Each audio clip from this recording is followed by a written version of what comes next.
Hi you guys, welcome back to the book club. Today we're going to be reviewing the Pumpkin Spice Cafe.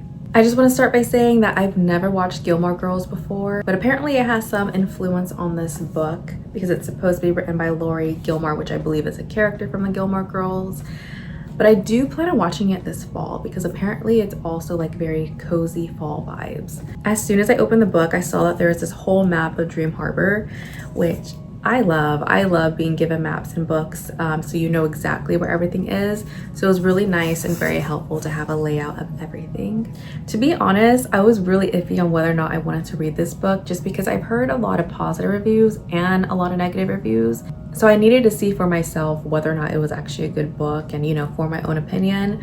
So that's what I did, and we're gonna go ahead and discuss all that right now. Like always, I have my notes with me, so I'm gonna have it out as we go through everything. And like I said, I've never seen the Gilmore Girls before, but I'm pretty sure the lady that's either Lori's mom or her aunt is kind of like who I imagined as Jeannie for some reason. Like I just kind of imagine her looking like that. I thought it was really clever though to have like the Pumpkin Spice Cafe, the Cinnamon Bookstore, you know, the flower shop and so on and so on.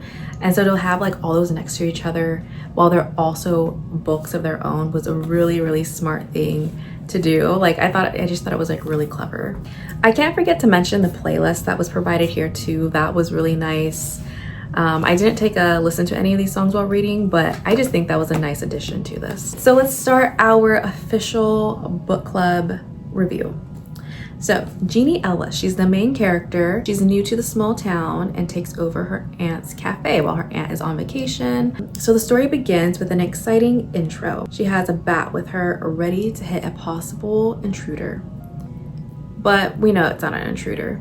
It actually turns out to be the delivery guy. Most likely the love interest. I was right. Honestly, it was very easy to spot. And so yeah, Logan is her love interest, and she almost hit him with the bat because she thought that he was an intruder because she kept hearing sounds for quite a few nights. And so she was ready to hit him with the bat. I like her personality and the dialogue. So far the book is easy to read through and understand. I actually did enjoy the way the book was written. It was very easy to follow. This is a very different kind of book from what I'm used to reading. Usually I just read like a lot of fantasy books, so this was definitely a different kind of genre for me to step into. But it was really enjoyable, and the way it was written was just very detailed, but it also wasn't like these extravagant, crazy big words being used. It was just like very simple, like anyone could really read it, you know, and understand it. The way they word things, the way this author worded things was just very nice. I really liked it. It was very easy to follow. But yeah, it was just very cozy, very fun. The writer definitely wants you to know that this is a very fall aesthetic book, unless you couldn't already tell from the title and the book cover. So example, the flannel shirt, the pumpkin produce delivery, and as we get into the rest of the book, I mean, it's just very fall everything. And since it's a very fall cozy book, I brought my pumpkin out. I'm wearing this orange shirt and I have my candy corn bumblebee earrings on. So by the end of chapter 1, we understand that she is someone who needs routine. Example, her aunt is free-spirited, but she sometimes wishes she wasn't and that she would have left her instructions. Since she's new, so yeah, she's someone who needs routine, and yet she's someone that's also very messy. She has stuff everywhere, but like the cafe is like the one place where everything is very organized. But she's also a very organized person because of the previous job she had. I think she was working, I want to say in finances. She mentioned it quite a few times, but I think she said finances or something in financing. And so she had like a routine there when she was working there, and she's just very organized because of that job. Since she's in a new town, she's trying to channel a new version of herself who is present, speaks less, doesn't overthink, not intense, calm. She's been called intense her whole life. So she's using this as to like step into this new era of herself, this new version of Jeannie. We get to see a bit of Logan's personality. He's more on the quiet side, which we learn he's more like his grandpa, and Jeannie's more like his grandma, and compares Jeannie to his grandmother, super talkative. He really keeps to himself, but that changes by the end of chapter 2. He says he'll be at the town meeting even though he wasn't planning to, because he's got a little crush on Jeannie. Jeannie goes to the town meeting New characters are introduced, very close town people. Logan is volunteered to help find out what the noise is that's been bothering Jeannie. Moments. Okay, oh, these are just like little moments about like Logan liking Jeannie. So he came by to fix the lock and gave Jeannie earplugs in a small red box. And then chapter 5 realizes her feelings, acknowledges them. So we're told countless times throughout this book that the townspeople are like very, very close together. A lot of them grew up together, have lived in that town for quite some time, which is really cute. But I think that also be like very annoying considering how nosy everybody is. Like, I think it'd be very nice though to like know everybody there and it'd feel like a very safe environment. Safe, I guess, you know, with some of the stuff that winds up happening. But it does seem very cute, very cozy, very Hallmark-like. But I think, I don't know if I could do that though.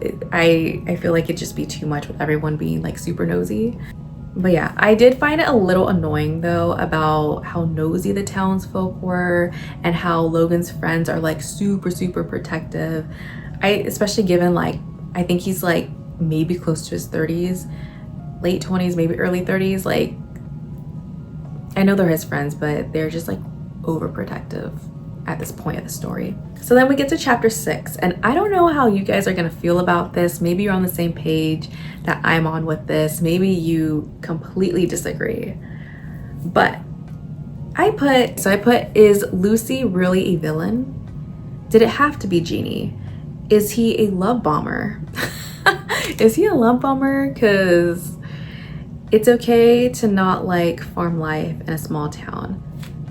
This is something that I really have to talk to you guys about. I want to spend some time talking about this, okay? Grab your tea, grab your hot cocoa, grab your coffee, because I really want to talk about this. I honestly think, here's what I think. I honestly think, I really have questioned whether or not Jeannie was the special soulmate for Logan or not. You know, because to me, it just kind of seemed like it could have been anybody else that came his way. And as long as they were gonna like settle down in his town, maybe were around his age and really pretty, then maybe he would have just like fallen for them anyway. I don't feel like yes, there's some chemistry between Jeannie and Logan. I'm not saying that there's not. But to me, it just kind of seemed like, oh, this is a new woman in town who's very, very attractive and she's nice and funny. So to me, I just feel like it could have been anyone else that was new to town, very pretty, funny. You know, I don't feel like it had to be Jeannie. I feel like it could have been anyone. I love Jeannie, but like I feel like it could have been anybody. It didn't have to be her. If she left and someone else came in and she was also really pretty and funny, then he probably would have also been like, oh my gosh, I think I'm in love, you know? And then the whole thing about Lucy, that really bothered me because everybody was so against Lucy, but on Logan's side because they've known him for quite some time, grew up around him, and he's their friend, and so they're protective, of course. You know, of course you're gonna wanna stand by your friends, but I feel like Logan didn't really have to. By the end of the book, he definitely took some responsibility, but not really when it came to Lucy. I don't think it was Lucy's fault, to be honest. I really don't think it was Lucy's fault, and they're just putting all the blame on her. I don't remember how long they said Lucy was there for, but they said it was like a spring fling or something like that. So if they're saying that it's like a fling, or you know, she was just passing through, then I feel like it probably wasn't more than like a month. I could be wrong. Maybe, I don't know where in the book it says it, probably in the beginning somewhere, don't know. But I don't think she's really in the wrong. If she was obviously on vacation, then like, yeah, I don't think she's gonna stick around, you know? If you're gonna propose to someone, then you should definitely have talked about that. You should have talked about marriage before getting close enough to like propose to them. And if Lucy wasn't really there for a long time, then I imagine the talk of marriage probably never came up. And Logan was just in this Hallmark movie mindset and was like, oh my gosh, I'm in love, I'm gonna propose to her. You know, she's a woman with a beating heart, and she, you know, we're being a little romantic together, even though she's just, you know, on vacation. I'm gonna propose to her. Like, what made you think that was a good idea? And then Jeannie comes along, you know, like what, a year or so later, like maybe a few months later or a year later, and suddenly he's falling like head over heels for her, literally after like the first meeting. And as sweet as like some of these things are that happen within the book between them, I just can't help but think that this guy is a love bomber, and that Lucy was not in the wrong for not accepting the proposal. And the thing that bothers me the most about it is that everybody sees Lucy as this villain. They don't see anything wrong with the way Logan, like they don't see this being Logan's fault at all. They're just like all for Logan, and that really bothers me. And so if you agree with that, please let me know in the comment section down below, because that was really bothering me. I truly think Logan is a love bomber, and I don't think that it had to be Jeannie, even though I do like Jeannie and that they have chemistry, but like I don't think it had to be her. I think he could have found that exact love and chemistry with anybody, to be honest. I was over here thinking that this was going to be a short video, and after talking about chapter 6, I don't know if it's going to be short. But anyways, chapter 7, the stakeout. So he tore off a piece of Twizzler with his teeth and chewed. I think I just found that really, really funny, because like what else? Like I guess he can just rip it off, you know, with his hands, but he ripped it off with his teeth. Okay. And then he chewed. Was he gonna spit it out? Like, so I just found that kind of funny. Chapter 8. So yeah, so then they have the stakeout, and then you know, they're both kind of falling for each other a little bit more. Nothing super romantic happens, but then they discover that, oh, chapter 8, so learned more about Jeannie. Oh, this is also like a continuation of like them in the stakeout. So yeah, he learns more about Jeannie and her work past, and she starts crying, talking about how she found, I think it was her boss, and she found him dead. We learn that kind of makes her rethink like her living situation, which is why she was like okay with like coming down and like taking over the shop. So we learned that what had been making the noise and scaring Jeannie was actually a cat that she wound up keeping. You know, it's really cute, and it's actually on the cover of the book too, literally right here. So cute. Said maybe she hadn't been treated well. Oh yeah, so Logan was thinking about like, well, maybe she's someone that hasn't been treated well in the past, given her history with her job, and that, yeah, it really got to her. Meets local booth club, overhears about Logan's past girlfriend. So now Jeannie's aware about Lucy, and she too is also like, oh, Lucy doesn't know what she's missing out on. Chapter 14. So I actually skipped like a lot of chapters for like my notes, so I'm sorry if I'm leaving anything out. I'm assuming that there wasn't anything really noteworthy, so that's why I didn't do that. But anyways, chapter 14, Logan continues to feel distracted by Jeannie. He's thinking of possibilities with her. Page 134, Logan had a habit of letting women unravel him. You see what I mean? He's a love bomber. He falls, not just that, but like he falls very easily for people. So that's why I'm like, I wrote this in here because I needed to show you guys an example of how he just easily falls for people, and that it could have been anybody, not just Jeannie. It could have been any other woman out there too. And then I wrote, he only needs about a week to fall for someone.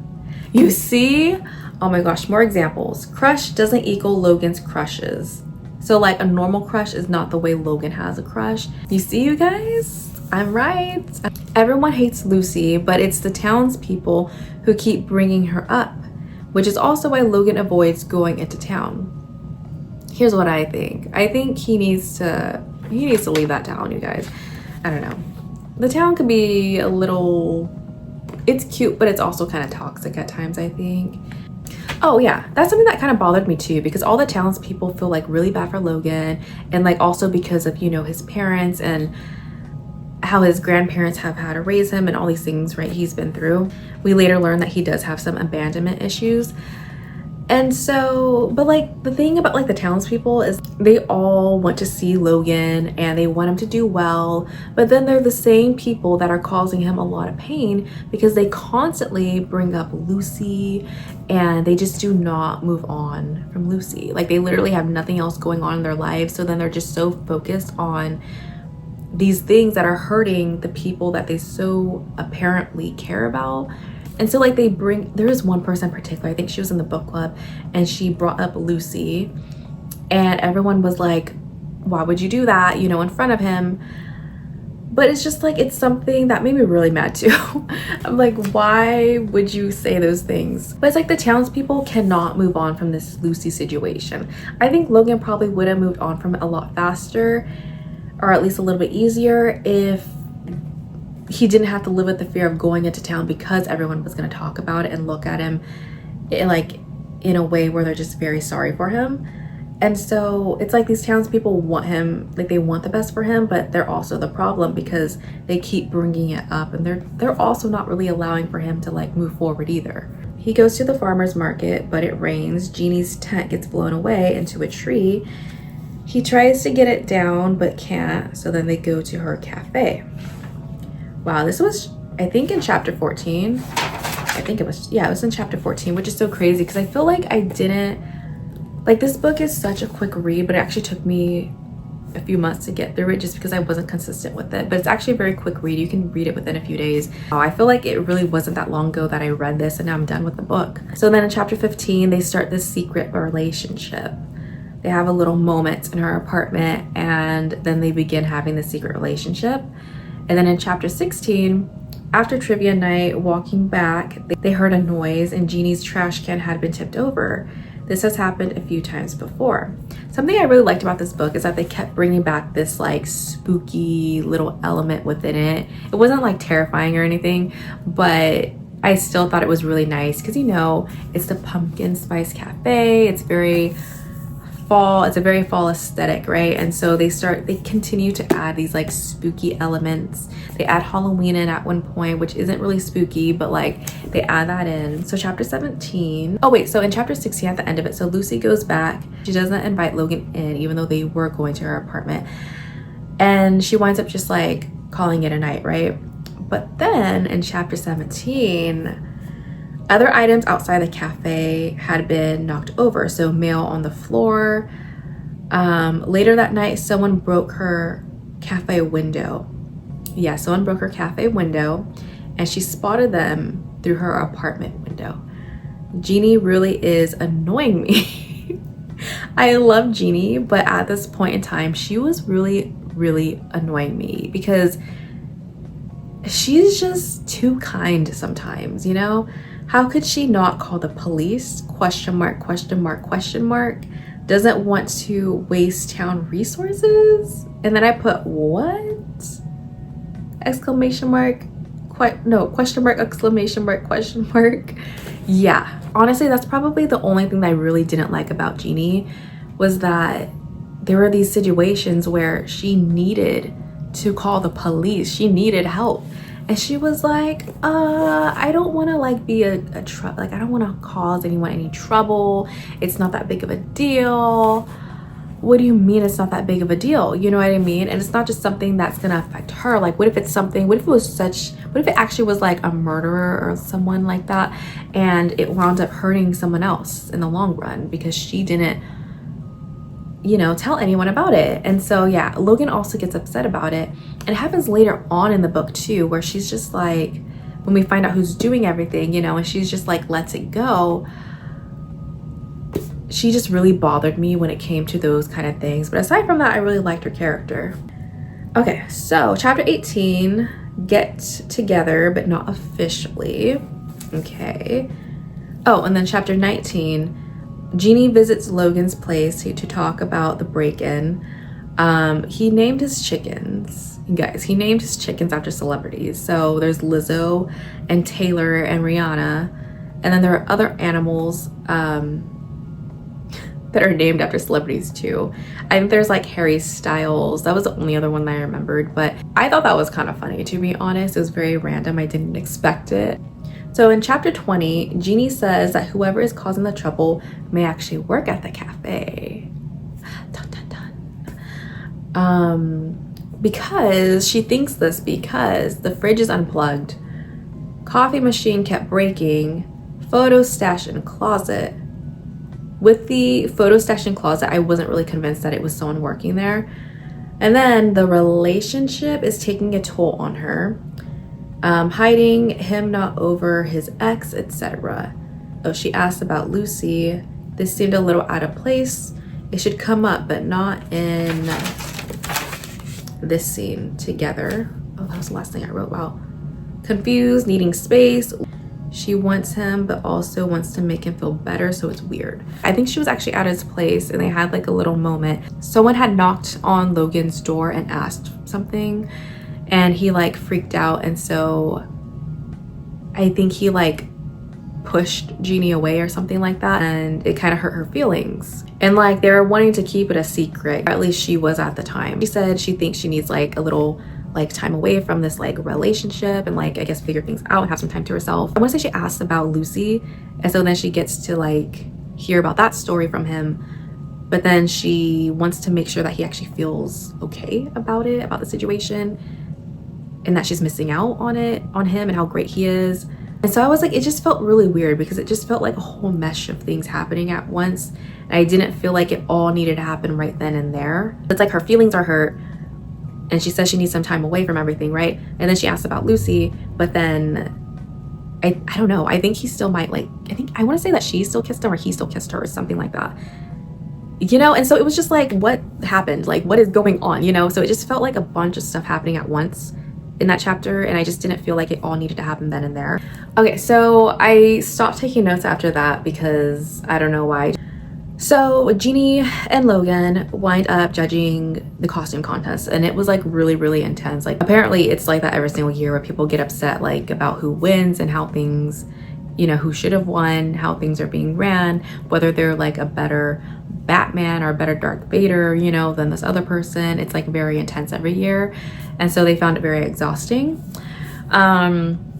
And then they went into the haunted house and they had a little moment in there. They wound up leaving and they went back to Jeannie's, had another little like big moment there. The next morning, you know, Logan was ready to tell Jeannie that he's in love with her, but then he comes across some of the realtor stuff, like the card, I think it was like a realtor card, because Jeannie had been looking at that before and thought about, you know, selling, but she decided, this was like further back when she considered it, but then she decided that she didn't want to, right? She wasn't going to go that route. And so then Logan finds it, and he also, when he's there, he also sees like all the unpacked boxes, so he starts thinking, oh, she's gonna leave, like, you know, if I tell her that I love her, like what's the point? She's just gonna leave anyway. So his abandonment issues start to kick in, and they wind up having a little argument, you know, and Logan, he is a little mean about it too, because he's like, well, you know, he tells her that she should leave, and she's just like, why would you say that? So then, you know, she throws his pants out the door and lets him leave. And honestly, I feel like she should have made it a little bit harder for him to come back into her life. But then after all of that happens, I don't know if it's that same day or just like that same week, but anyways, Norman winds up quitting on her, because guess what? Norman is the one that was causing all that terror to Jeannie. And she's just like, she's kind of hysterical at that point, I want to say, because there's just so much going on, you know, so many things with like Logan, and then with like running the store, and then Norman quitting, and it's a rush, you know, like I guess it's like a rush hour for them. And so they have like one worker out there doing everything. And so she tries to convince Norman to stay, and that she's, you know, she's like whatever about it, but he winds up still leaving because he feels bad about it. And so like all the evidence was like leading up to him, but then she saw him like trying to change the thermostat, and she kind of like knew the answer for sure at that point. And honestly, I was kind of surprised. I was like, nah, I don't feel like it's gonna be Norman. I honestly thought it was gonna be Annie at one point, because when I know she has Mac, but like when they mentioned Jeannie and Logan at the fall festival, or no, maybe it was a fall festival, maybe it was like the Halloween thing, so maybe it was a fall festival, I don't know. But during the Halloween thing, actually, you know what, I'm confused. I don't know which one event it was, but anyways, they were together, basically telling everyone that they were together, right, by just like holding hands and walking around together and stuff. And so because of that and how Annie was like reacting and what she was saying, it just made me think it was her who was doing it. And so I thought about that like very early on in the book, even though she has Mac. But I was like, I don't know, maybe she is in love with her friend, you know, but no, it wasn't her, it was Norman. So yeah, it was Norman. And again, Jeannie lets him off the hook so easily, and it really bothered me. So then Logan, well, Hazel and Annie wind up talking to Logan, and they kind of get through to him. So then Logan winds up going into town to the cafe, and he starts telling Jeannie out loud that if she doesn't come out, that he's going to tell everybody what happened and basically confess his love to her. And so she lets him into the back, and they talk. She winds up forgiving him. They admit their feelings, and then he I feel like this was a little too much, but he basically he carries her out.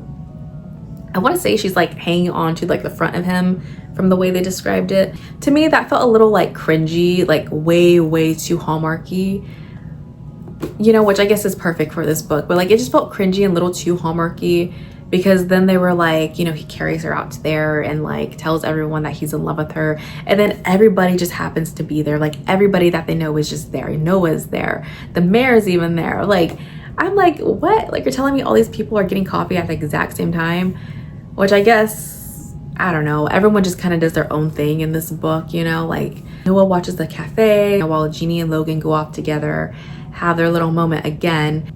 And if you've read chapter 31 and you know what all that's about, I felt like it went on way too long. There were just way too many scenes within that chapter happening with them.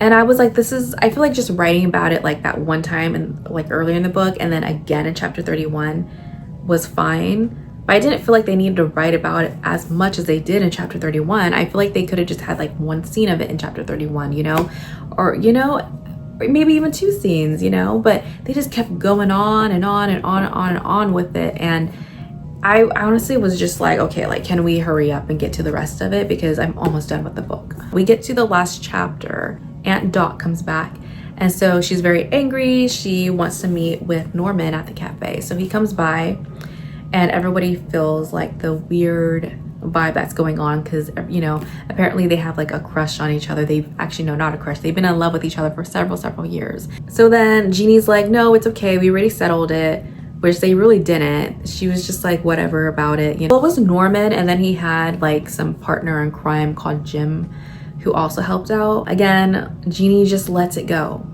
That's literally the only thing that really bothered me about Jeannie. I liked everything else about her, but that was the one thing that really bothered me about her.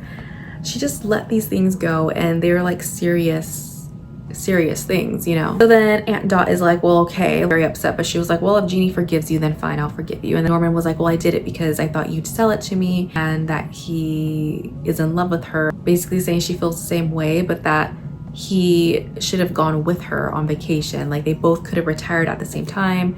She thought that he was going to retire once she retired so they can be together officially. That was kind of cute, I'm not gonna lie, but given what he did, I was So everything is just perfect in the Pumpkin Spice Cafe. It's just a perfect world in the Pumpkin Spice Cafe. Everyone gets forgiven. Everyone has a happily ever after. And then the very last chapter was an epilogue, and basically it's just everyone, all of her friends, coming together to help her with unpacking all her boxes, and that's basically it. On a scale of 1 to 10, I would give this about a 6. I think it's a book that I definitely would read every other year during the fall time, just to get into you know, the fall vibe, Halloween vibe. I don't think it was terrible as other people were saying. I think it's a readable book, and I think it's enjoyable. I don't know, with what some people were saying about it, I feel it's not that serious, you know. It's just a fun fall aesthetic kind of book, and it really puts you in that world of fall. So I feel it just kind of puts you in the mood for that, and I think that's okay. I don't think it had to be this super serious, perfect book, you know. I think it was pretty decent though, even though I gave it a 6. I think it is a pretty decent book, and I love the cover. I definitely do judge books by their covers, you guys. I'm sorry. Not people, but actual books. It's just so pretty. Do you see that foil? That's so pretty. Do you see that? That's so freaking pretty. I'm so happy though to be done with it. I haven't read this little bit for the next book that comes out. I think it's a Cinnamon Bun Bookstore. So I don't know if I'm gonna read that, to be honest. I don't know, I'm thinking about it, but I don't know, because we already know about Noah, and we know about Hazel, and so I'm kind of maybe I'll give it a try. Maybe it'll feel a little bit different reading it because I'm already immersed into this Dream Harbor world and I'm already familiar with some of the characters, and it'd be kind of cool to see like Jeannie and Logan kind of pop up in there too, you know? Something else that I really liked though is that they have reading group questions. If you were to step into Jeannie's shoes, how would you navigate the challenges and responsibilities of owning the Pumpkin Spice Cafe? Forgiveness and second chances play a big role in the novel, particularly through Jeannie's interactions with certain characters. How do you think these themes shape the story, and do you agree with the decisions that were made? I don't know. I just think it continues to show like how perfect this world of Dream Harbor is, and I definitely would not have handled it like Jeannie. I would have called the cops on Norman, you guys. I honestly would have, I don't know, I definitely would have reported Norman for sure after causing me all that trouble, like having so many sleepless nights because of him and just like living in fear because of him. I'm not letting that go. I'm not someone to let that go, okay? So Norman, yeah, no, I wouldn't have handled it like Jeannie at all. I'm a patient person and I'm understanding as well, but she's way too patient, way too understanding. But anyways, I thought it was kind of cool that they added all this in here. So overall, I did enjoy reading this book. Like I said, I probably will read it like maybe like sometime next year, or maybe even like a chapter every now and then when the fall time comes around, you know? So I think it's a perfect book to read if you're wanting to get into that fall spirit. It is $18.99 though, so,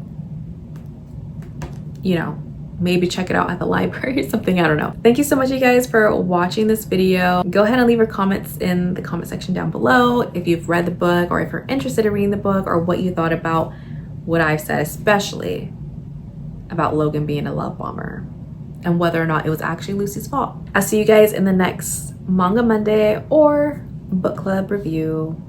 Bye.